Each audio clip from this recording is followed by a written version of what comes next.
Hello everyone, how are you today? I hope everybody is fine and safe.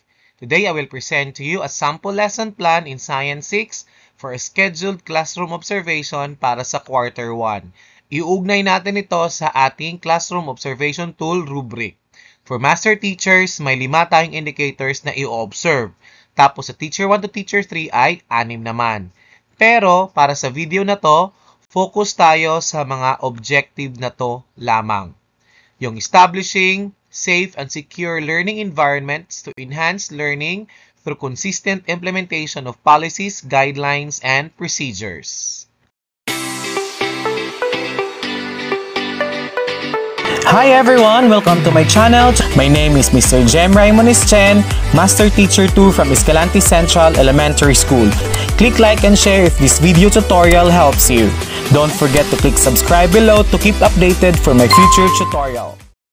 Ito na nga po yung ating COT rating sheet na gagamitin natin for this school year. At para nga sa video na to, focus tayo sa establishing safe and secure learning environments to enhance learning through the consistent implementation of policies, guidelines, and procedures. So, ito na nga po yung ating mga classroom observation tool rubric na dapat pag-aralan ng ating mga rater at ng ating mga ratees before gagawin ang classroom observation. Kahit na may mga pagkakataon na yung ilang mga indicators ay during teaching delivery lamang ma-observe, kahit pa paano pwede naman natin mapakita ang mga ito sa ating lesson plan. Now again, for this video, ito yung rubric na ating gagamitin. Iko-compare natin ito sa ating lesson plan na ipipresent. Now here's the sample lesson plan na gagamitin for a scheduled classroom observation for first quarter. Ito po yung unang bahagi ng lesson plan. Ang objectives, nakikita ninyo na may content standard, performance standard, and learning competency. At ito po yung makikita natin sa MELC. Yung learning competency na yan o yung MELC ay magiging basihan lang po natin to make our instructional objective for the day. Kasi yung MELC, as we all know, weeks po yan na allotted na ituturo. For science nga, ang learning competency na makikita natin for week 3 to week 6. So, 3 weeks siya ituturo. Yung describe techniques in separating mixtures such as decantation, evaporation, filtering, sieving, and using magnet. So, hindi po yan makukuha ng isang period lamang. So, dapat si teacher alam kung paano i-unpack yung objective na to make an instructional objective to be attainable for a 50-minute period na klase. So, nakalagay nga dito sa ating instructional objective, yung lesson plan na to. For a classroom observation, yung instruction objective ay describe decantation as technique in separating mixture. Now again, for this video, focus lang muna tayo sa content about decantation. Wala pong teacher's guide si teacher na binasehan for this lesson plan. Yung Science Beyond Border textbooks lang po ang ginamit niya as reference book. Wala din po siyang resources na kinuha sa LRMDS portal. At yung mga gagamitin niya na materials in delivering the lesson ay makikita po dito sa learning resources na part ng lesson plan. Ang format po ng DLL ang gagamitin na format for this lesson plan. Akma din po ito kasi sa 7 East strategies na nire-recommend to teach science subject. Now, batay dito, sinimulan ang klase sa isang maayos at kaaya-ayang pamamaraan sa pamamagitan ng pagbati at masigurado na ang lahat ay handa sa pagsisimula ng klase at ginamit din ni teacher yung science song bilang isang paraan upang maipaalala ang mga patakaran sa klase. Sa pamamagitan nito, ang mga mag-aaral ay mas maaring maging handa at maunawaan ang mga inaasahan sa kanila habang sila ay nasa loob ng silid-aralan. At ang ginawa ni teacher para maging visible ito at palaging maalaala ng mga mag-aaral, yung mga classroom rules na nasa lyrics nga ng kanta, inilagay ni teacher yung mga importanteng rules na dapat sundin ng mga estudyante sa blackboard. Makakatulong ito para madaling maunawaan at madaling maalaala ng mga estudyante ang mga kinakailangan nilang gawin habang nasa loob ng silid-aralan. Now, this is the review part of the plan at ginamit nga ang separating mixture song para balikan ang past lesson wherein to describe other techniques to separate mixtures. Kahit hindi nakalagay dito explicitly about implementing guidelines and procedures, understood naman na po na si teacher was able to implement certain rules as previously done on the preliminaries. Besides, the classroom rules were posted on the board. Sa parteng ito ng establishing a purpose for a lesson, the engage or the motivation part, ang guro ay naglalayong mag-motivate, mag-inganyo at ma-involve yung mga mag-aaral sa pag-aaral ng decantation. So ang strategiya nito na ginamit ni teacher ay ang pagtatanong at pagbibigay ng sitwasyon upang maging aktibo ang mga mag-aaral sa klase.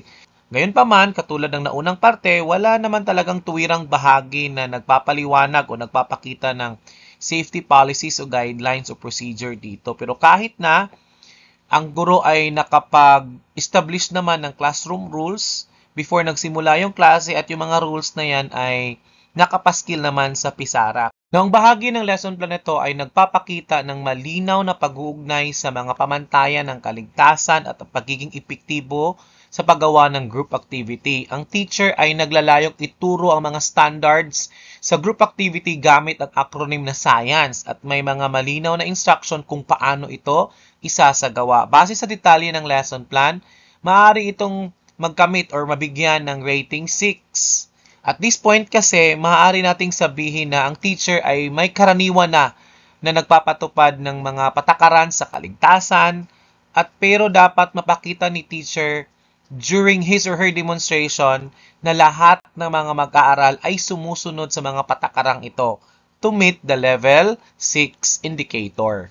Para mabigyan natin ng rating 7 si teacher, dapat mapakita niya during the demonstration na regular ang kanyang pagmamonitor o pagsusuri kung nagagawa ba ng mga bata ang mga safety protocol habang ginagawa ang group activity. Ang paglilibot ni teacher to each group ay makakatulong para nga magawa niya ito. Actually, makakatulong yung acronym na ginawa niya na SCIENCE para madaling maalala ng mga bata ang standards ng group activity. Now, para mabigyan naman ng rating 8 si teacher, dapat magkaroon ng flexibility sa pag-adapt ng mga safety guidelines batay sa mga pangangailangan ng bawat mag-aaral o grupo. Halimbawa, kung may mga mag-aaral na may special na pangangailangan, paano kaya niya ito ma-address? Also, to get rating 8, si teacher ay dapat siguraduhin na ang mga mag-aaral ay hindi lamang alisto sa mga guidelines, kundi may malalim din silang pag-unawa kung bakit ito ay mahalaga. Maaaring magkaroon ng mga discussions kung saan ang mga mag-aaral ay inaanyayahang magbahagi ng kanilang mga personal na karanasan o obserbasyon tungkol sa kahalagahan ng kaligtasan. Siguro on this part, hindi pa natin yan makikita. Siguro on the later part of the plan, meron naman sigurong ginawa si teacher para makamit nga yung level 8 na rating for this indicator. Now, para sa group activity, hinati ni teacher ang klase sa 6 na grupo at each has its different activities to do. Now, let's have first the activity 1, the decanting sand and water. So, for this activity, bibigyan ni teacher ng mga activity sheets or activity card yung bawat grupo. At makikita nyo nga sa activity sheet na na-mention ang mga specific safety guidelines din na nagre-remind sa mga estudyante kung anong dapat nilang gawin habang ginagawa yung activity. Nakalagay nga dito yung ensure a clean workspace, do not consume materials, and handle glassware carefully. So there is also an active monitoring as mentioned here on the remarks column that the teacher will roam around to ensure that all groups are observing these safety guidelines during the activity. Now, kung ikukumpara natin ang impormasyon sa rubric, ang guro dito ay may tiyak na safety guidelines na naipinapatupad. At puntos yan para sa implement safety policies, guidelines, and procedures. Aktibo ang guro sa pagtiyak na sinusunod ng mga estudyante ang guidelines. At puntos din yan for learners follow such rules. May diin din ito sa pag-aktibong pagmamanman at tuloy-tuloy na pagpapatupad ng teacher sa kanyang safety rules. At puntos yan for consistently implements sa rubric. So, batay dito, malamang sa malamang na nasa pagitan sa rating 6 to rating 7 ang makukuha ni teacher kapag ito'y ginawa niya. Now, upang makakuha ng rating 8 si teacher, ayon sa rubric natin for this indicator, ang guro ay dapat hindi lamang magpapatupad ng safety policies, guidelines at procedures, kundi dapat rin siyang mag-adapt o mag-modify ng mga ito batay sa mga individual o pangkatang pangangailangan ng mga estudyante. Ito ay upang mas mapabuti ang kanilang pagkatuto. Bukod pa dito, dapat ay mapakita ng guro ang mga pangunahing safety guidelines at practices na kaugnay sa mga pangangailangan sa pagkatuto at sa environment. Now, ito yung mga ilang paraan para makakuha si teacher ng rating 8 sa pagbibigay ng mga group activity. Again, sa sinabi ko na kanina, dapat magkaroon ng kakayahan si teacher na magbigay ng kaukulang adaptation sa kanya mga safety guidelines na ibinigay. Halimbawa, kung may estudyanteng may mga sensitive sa balat, so dapat ready siya maghanda ng gloves para ibahagi o gamitin ng estudyante. So, pwede ring magkaroon ng mekanismo si teacher kung saan maaring magbigay ang mga estudyante ng feedback hinggil sa mga safety procedures at kung paano ito maaari pang mapabuti. Ang rating 8 kasi ay medyo nangangailangan na ng mga mataas na antas. Now, let's have the activity 2. Kung ito pagbabasihan natin, katulad din ng naunang activity, mga between the rating 6 to 7 ang makukuha ni teacher, depende yan sa actual na pagtuturo niya. Sa activity 2, decanting oil and water, maliwanag na inilahad ang mga safety guidelines na dapat sundin ng mga estudyante sa kanilang mga natanggap na activity sheets. Ang mga guidelines tulad ng huwag kainin ang materials, huwag inumin, gamitin yung tray or absorbent mat, at ingatan yung mga baso ay makikita sa mga activity sheets. Dagdag pa dito, mayroon ding paalaala na maglinis agad kapag may natapong substance at siguraduhing maayos ang workspace pagkatapos ng eksperimento. Now, sa kabilang banda, ang parteng the teacher will roam around to ensure that all groups are observing safety guidelines while doing the activities, ipinapakita na aktibo si teacher sa pagbabantay at pagtiyak ng kaligtasan ng mga estudyante habang isinasagawa ang eksperimento. Ngunit, para maabot ni teacher ang rating 8, for our master teachers, kailangan pa ng karagdagang detalye kung paano ito i-adapt o i-modify ni teacher ang kanyang safety guidelines batay sa mga pangangailangan ng mga individual or group needs. Now, halimbawa, sa sinabi ko na din kanina, maaring idagdag kung paano tutugon ng teacher sa mga estudyanteng may espesyal na mga pangangailangan o kung paano ito i-adjust ni teacher yung mga guidelines na pinapatupad niya ayon sa pangangailangan ng kanya mga estudyante. So, siguro, makikita natin yan on the actual teaching demonstration. Same then for activity number 3. Between rating 6 to 7 din yung makukuha ni teacher. Depende yan sa actual na mapapakita niya during the teaching demonstration. Now, take note. To get rating 6 or rating 7, dapat mapakita sa actual teaching demonstration na lahat ng mga members ng group ay sumusunod sa mga itinakdang safety rules. So, para naman sa rating 8, again, si teacher dapat mag-adjust ng safety guidelines na angkop sa mga pangangailangan ng kanyang mga estudyante. So again, halimbawa, kung may mag-aaral na may kapansanan, paano kaya ni master teacher, i-adapt ang guidelines niya para sa batang to? Again, pwede ring magkaroon ng mekanismo kung saan ang mga mag-aaral ay maaring magbigay ng feedback tungkol sa safety guidelines at paano ito maaari pang mapabuti. Now, for this activity, decanting gravel and water, malamang nasa rating 6 yung makukuha again ni teacher dahil may malinaw na safety guidelines, malinaw na binabantayan talaga ng guro ang mga estudyante habang nagpe-perform ng group activity. Para makuha ni teacher yung rating 8, dapat marami siya mga alternative methods para sa kanyang mga estudyanteng may mga special na pangangailangan. Now, for this activity, katulad din ito ng mga sinabi natin in the previous ones na rating 6 yung makukuha ni teacher kasi may mga nakalagay naman talaga mga safety reminder bawat activity sheet. Na in this case, may mga safety reminder si teacher na in handling hot soup. Now, para naman sa rating 7, Si teacher dapat ay magbigay ng regular na paalala. Dapat mapakita niya ito during the demonstration tungkol sa tamang pag-handle ng mainit na sabaw bago magsimula yung experiment, particularly for this activity. At sinisigurado niya na alam at naintindihan ng mga estudyante yung mga safety reminder at sila mismo makakapag-explain ito sa kanilang sariling salita. Again, for rating 8, dapat may handang first aid kit si teacher sa classroom para handa sa anumang aksidente.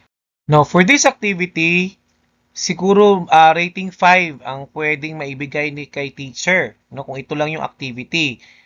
Meron naman kasing safety precautions tulad ng pag-ensure na malinis na workspace, maingat na pag-handle ng mga baso, container at pag-iwas sa paglanghap ng chalk dust. Makakakuha ng rating 6 si teacher kapag magdagdag siya ng paalaala na gamitin yung face mask or cloth to cover the nose at mouth habang ginagamit yung ground chalk upang maiwasan ang paglanghap ng alikabok mula dito. Para makakuha siya ng rating 7, dapat may disposable gloves na available para sa mga estudyante habang ginagamit ang ground chalk. Now, para makakuha ng rating 8 si teacher for this activity, pwedeng magkaroon siya ng first aid kit na malapit sa lugar ng activity. Ang kit ay dapat may mga pangunang lunas para sa mga minor injuries tulad ng sugat, paso, o any allergic reactions.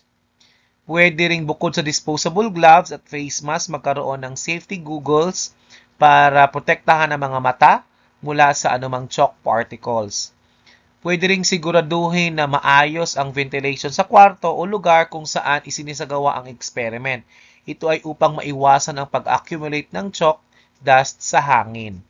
Pwede ding magdagdag ng designated na container o lugar para sa safe na pagtatapon ng mga gamit ng mga chalk particles at iba pang waste materials mula sa experiment.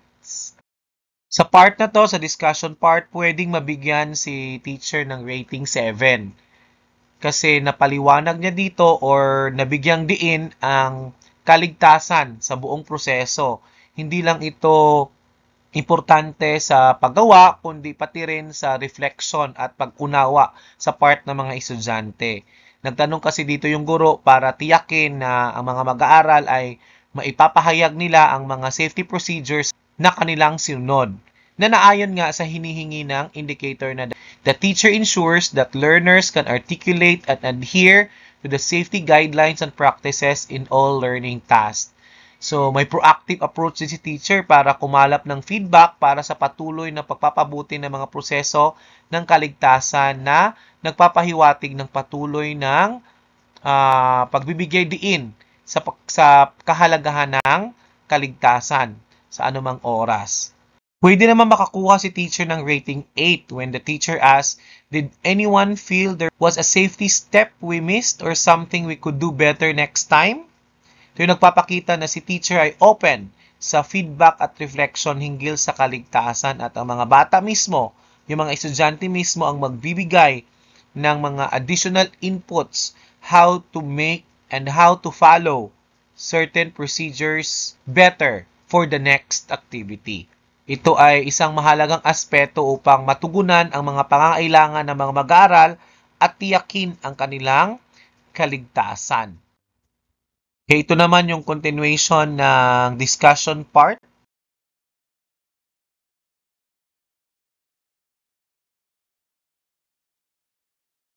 Now, let's have the developing mastery part or the elaborate part ng lesson.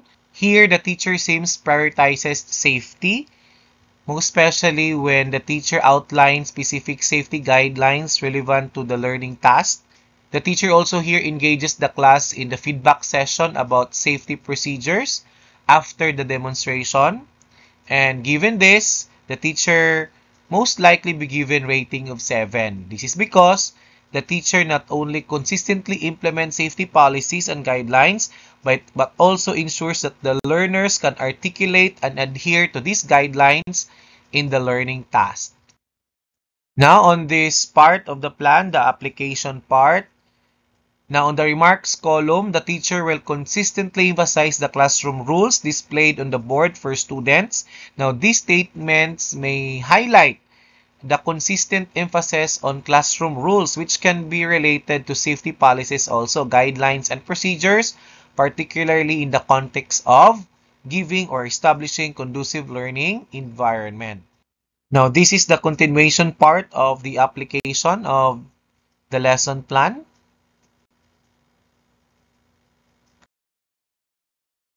Ito po yung generalization part ng lesson plan.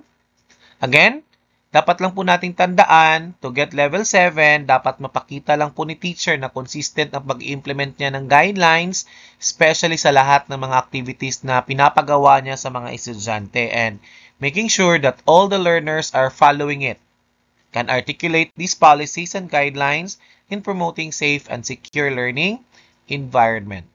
Ito naman po yung evaluation part ng plan. At ito naman po yung additional activities or yung enrichment at extend part ng plan. That's all, teachers, and I hope you've gained something on this video, and thank you so much for always supporting my channel. See you next time. Keep safe, everyone.